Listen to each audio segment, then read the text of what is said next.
তো আমরা একটা টিম এখানে আসি। তো এখানে বেশ কিছু রুম আছে, টিন শেড রুম। তো আমি একটা রুমে প্রবেশ করি, আর সাব ইন্সপেক্টর তরুণ আর একটা রিক্সার গ্যারেজ আছে, ওখানে তো প্রবেশ করে। তো আমি প্রবেশ করার সাথে সাথে চারজনকে দেখি, এবং ওরা ওদের মাজার ভিতরে চাপাতি ছিল, চাপাতি দিয়ে আমার মাথার উপরে তারা কোপ ছাড়ে। তখন আমি আমার বাম হাতটা উপরে দিয়ে আমি কোপটা করেই আমি যখন দেখলাম যে আমি তো মারাই গেছি বা মারাই যেতাম, তো তখন আমি আরও তিনজন ওরা, যেহেতু আমি একা, তখন আমি আত্মরক্ষার্থে আমার কাছে যে পিস্তল ছিল, পিস্তল দিয়ে আমি গুলি করি।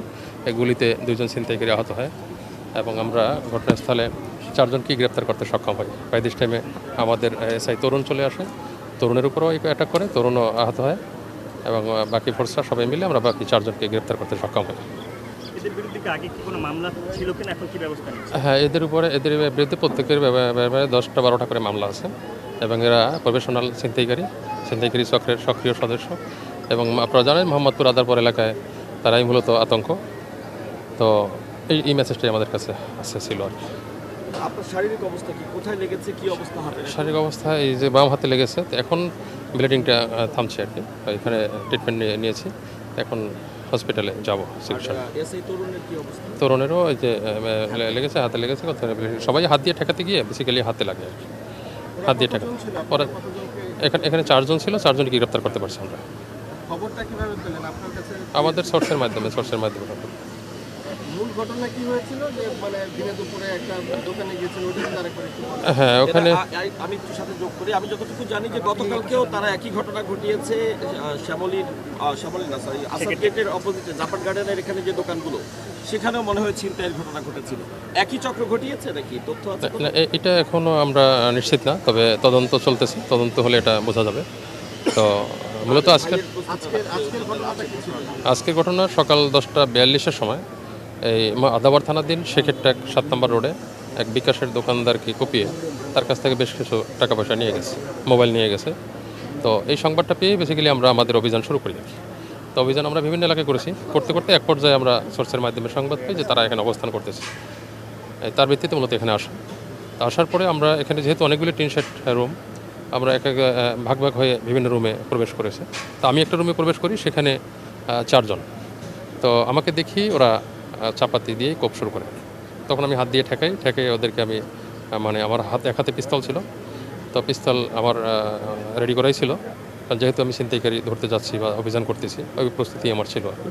তো আমি সাথে সাথে গুলি না করলে আমার বাঁচার কোনো সম্ভাবনা ছিল না, যেহেতু ওরা চারজন, আমি একা ছিলাম। এরপরে এক পর্যায়ে এসআই তরুণ চলে আসে। তরুণ যখন ভিতরে ঢোকে, যখন আমাকে খুঁজে পায় না, ভিতরে ঢোকার পরে ওরেও অ্যাটাক করে, তখন ওরও হাতে আহত হয় আর কি। ওরা গুলিবিদ্ধ যতটুকু জেনেছি দুইজন হয়েছে। চারজন গ্রেপ্তার চারজন। তাদেরকে সাথে সাথেই চিকিৎসার জন্য প্রেরণ করা হয়েছে।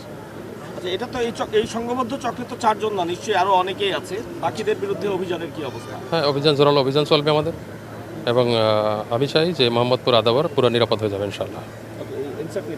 তো একটু জানতে চাই যে এই সম্প্রতি আরও যে ছিনতাইয়ের ঘটনা ঘটেছে, একদম রিসেন্ট কোনো ঘটনায় কি এরা অভিযুক্ত ছিল কিনা? তাহলে এটা আমরা তদন্ত করলে বা অ্যানালাইসিস করলে জিনিসগুলি আমরা আরও ক্লিয়ার হতে পারবো আর কি। হ্যাঁ, এখানে বিখ্যাত রুবেল, তারপরে আরেকটা কি নাম, আমিন,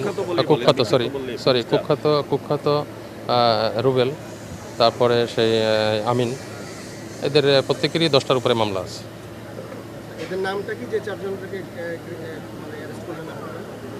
রুবেল, আমিন, আর কি নাম, আরিফ, রুবেল, আমিন, আরিফ আর সজিব।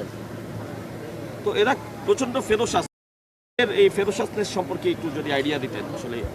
আসলে আপনারা জানেন যে 5ই আগস্টের পরে এবং আগস্টের পূর্বে যেরকম একটা এখানে এই মোহাম্মদপুর আদাবরে আগস্টের পরে যখন পুলিশিংগুলো আমাদের চলতেছিল, তো বিভিন্ন কারণেই তো আমাদের আসলে পুলিশিংটা একটু রিঅর্গানাইজ করার জন্য যে আমাদের যে সময়টা লাগে, সেই সময়ের সুযোগে তারা যে প্র্যাকটিসটা করছে, তারা যে এটা করছে, এলাকায় একটা আধিপত্য বিস্তার করছে। তো আমি মনে করি বাংলাদেশ পুলিশ এখন শতভাগ সক্ষম, এবং এ সমস্ত বিষয় আমাদের নির্মূল করতে আমাদের খুব বেশি সময় লাগবে না। এবং এই আদাবরবাসী, মোহাম্মদপুরবাসীকে আমি বলবো যে কোনোভাবেই কোনো আতঙ্কিত হওয়ার দরকার নেই। আমরা খুব কম সময়ের ভিতরে ইনশাআল্লাহ এই আদাবর মোহাম্মদপুরকে আমি নিরাপদ করবো ইনশাআল্লাহ। কোন ঘটনার প্রেক্ষিতে মূলত আজকে এখানে এই ঘটনাটি ঘটে? লাইভে ঘটনা তো এই শেখের ট্যাক 7 নম্বরে ওখানে একটা বিকাশের দোকানে ছিনতাইয়ের ঘটনা ঘটে। বিকাশের দোকানদারকে কুপিয়ে ওখান থেকে টাকা পয়সা নিয়ে যায় এবং মোবাইল টোবাইল নিয়ে যায়। ওই ঘটনার প্রেক্ষিতেই মূলত আমরা অভিযান শুরু করি। এখানে আটক আছে 4 জন, আহত 2 জন, 4 জন আটক আছে। গুলিবিদ্ধ 2 জন আর 2 জন সামান্য আহত। গুলিবিদ্ধ রুবেল এবং আমিন। মূলত আপনাকে চাপাতে দিয়ে আঘাত করেছিল কে? রুবেল আর তরুণ সেই তরুণ আমিন যে দুজন চাপাতে দিয়ে আপনাদের উপর আক্রমণ চালিয়েছে তারা দুজনেই গুলিবিদ্ধ। মানে সেটাই।